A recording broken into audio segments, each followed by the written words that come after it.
ดีครับทักทายสบายดีมากครับ สบายดีและสวัสดีเด้อพ่อแม่พี่น้อง ตอนนี้เขาต้มรอตลาดแล้วน้องพี่น้องแต่ว่ายังไม่ทันสับเราต้องพามาร้านกันนะ แม่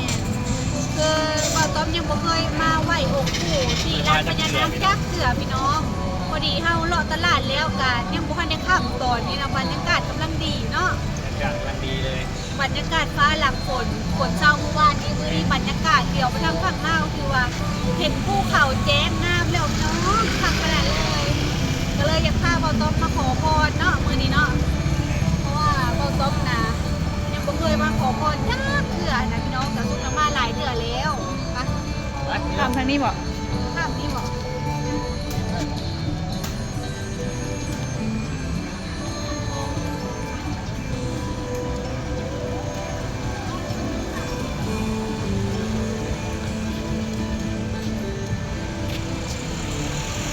รถลากแต่จะขี่รถเนาะบูชาดอกไม้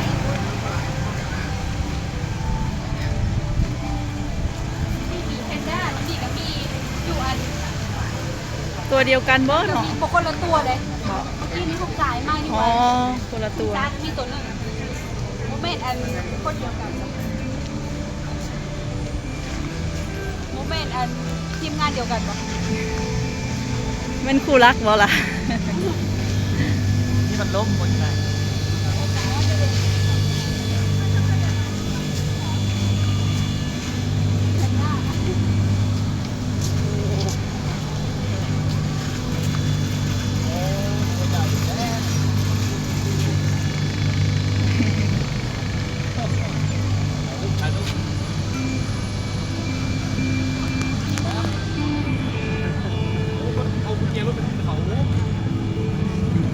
ว่าเป็นบู บู ชา ชา ด ด อ อก ก ไม้ ไม้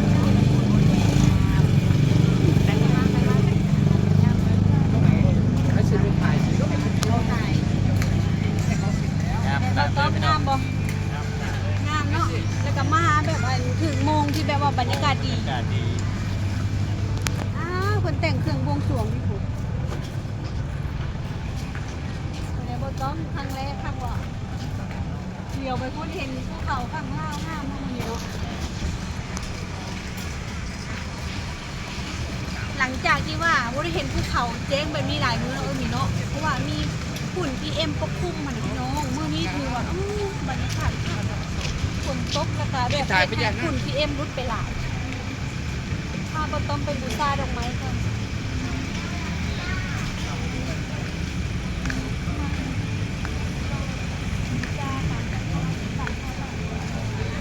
ไม่มีข้าวโพดมาเลย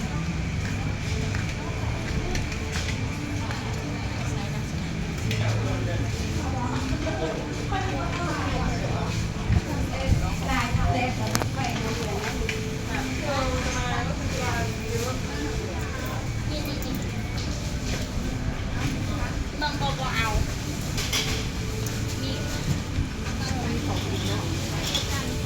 เย็นใส่ลงนี่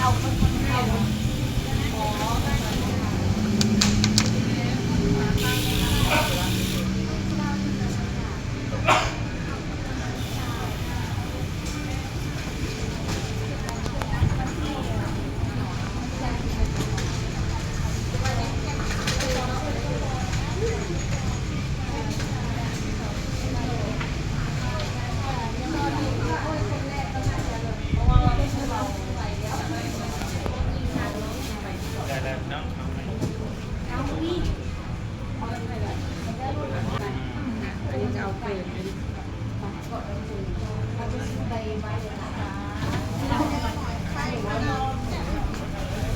คนจับทายคนถามกี่เดือน มาใส่กระเป๋าไว้ก่อน ตู้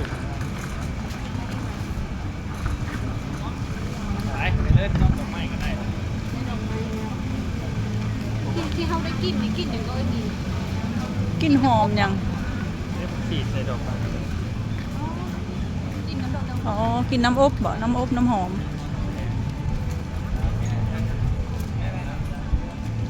บอกต้องถ่ายรูปเด็ก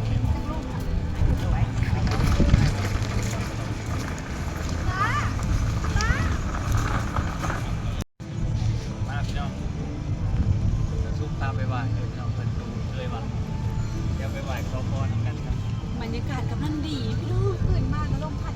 เย็นมานั่งไหว้กันได้ ลูกไม่จูด บริจูดคนบริจูดเอาขอพรเลยเดี๋ยวอ่านตาม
แล้วรอดแล้วนั่งรอดเอาสุกขึ้นหน่อย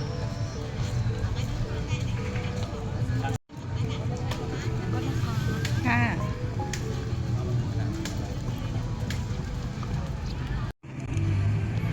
เดี๋ยวให้ป้าบ่ต้องขอพร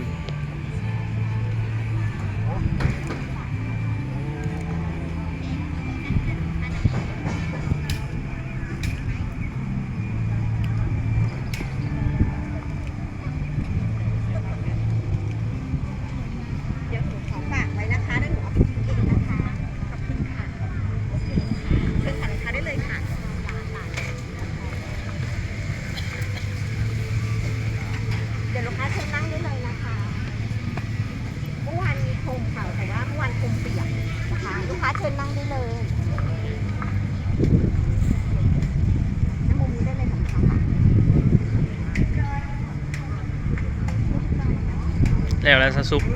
เร็วๆว้าวบรรยากาศดี แม่นบรรยากาศดีขนาดพี่น้อง ไม่ได้ว่าต้องคักหรอก ครับ งามเนาะ แม่น ว่า ครับ มา พี่ ที่ น้อง บรรยากาศดีเนี่ยไปฝั่งลาววิวงามพี่น้องแล้วมื้อนี้ก็ถือมือบวงสรวงเพิ่นก็กำลัง พร้อมไหมคะลูกค้าคะเดี๋ยวเราขนเสร็จแล้วเนี่ยเดี๋ยวมาหั่นกันนี้นะโอเคค่ะลูกค้าก็ อยู่ในเฮ็ดยังอยู่ใน ภาษาสามจบนะคะพร้อมๆกันค่ะลูกค้านะโมตัสสะภะคะวะโตอะระหะโตสัมมาสัมพุทธัสสะนะโมตัสสะภะคะวะ อืม ว่าถ้ามีเขาเพิ่นดังๆคนเอาเครื่องบวงสรวงมา อืม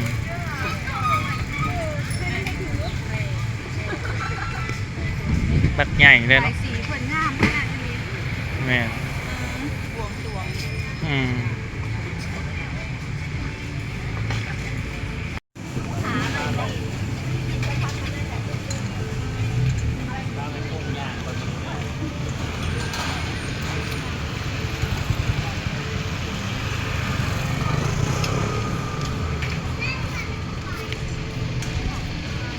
เราต้มบ่เคยเลาะถนนคนเดินจ้าเดี๋ยวเราพามาต้มเลาะลงเบิ่งเลาะหน่อยหนึงลงไปที่ไหนน้องเลยเลาะไกลๆบ่เลาะไกลเขาสักอย่างไกลอยู่แล้ว ทางอย่างมันมืดเลยพี่น้อง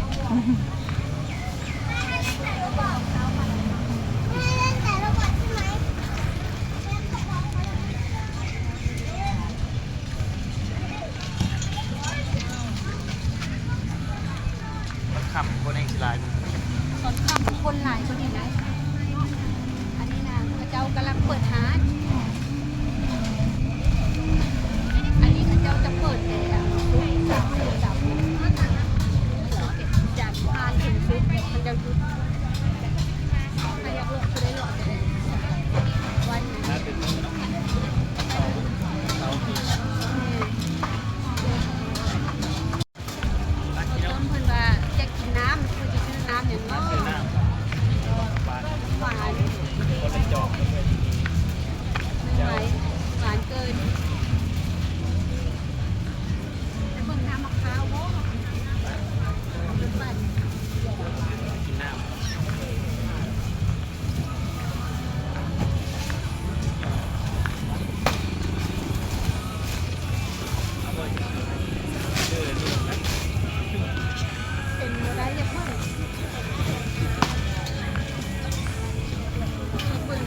ำรวจเห็นบ่ได้แต่ว่าใส่บ่ได้ ชื่อใส่บ่ได้ชื่อมาเบิ่งมาหน่อย มาน้อยสบาย กันกระดูกหมูร้านนั้น ใส่ในลาดเลยลูกเป็นหมาลาดหนูเลย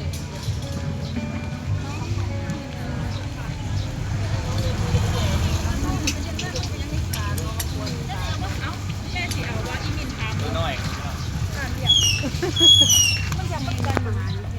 อย่าเข้ามาร้ายกับฉัน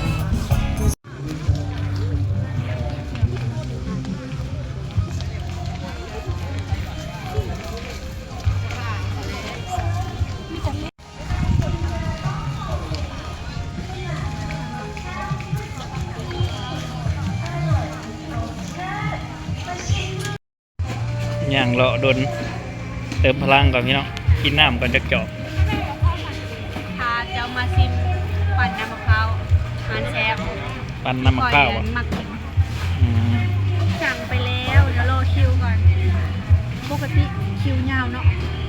อันนี้มันยังเว้นอยู่คิวบ่ยาวกว่านี้ สั่งไว้ฝากจะนั่งเลยจองหนึ่ง จอกหนึ่งปั่น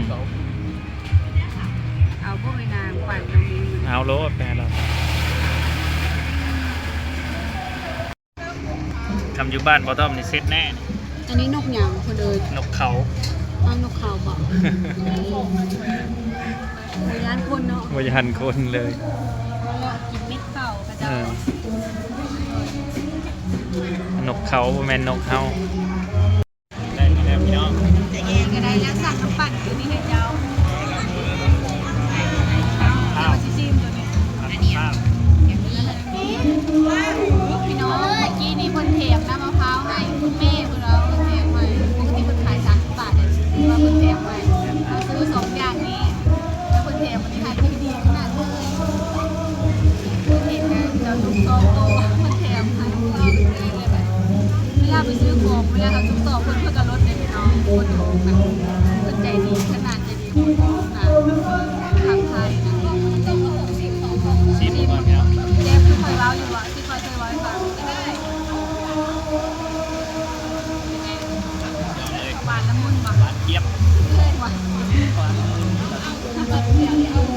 ตัวต้มแล้วว่าหวานเยี่ยมก็เลยพอจะกินน้ำมะพร้าว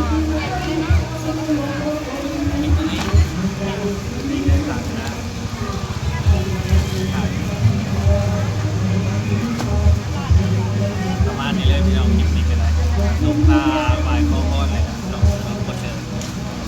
จับแล้วพี่น้องวันนี้ รับเร็วเพราะว่าเขาเลาะหน่อยเดียวชุบเลาะหลายแบรนด์น้อง ป้าบอกต้องพาโดนกับน้องมิว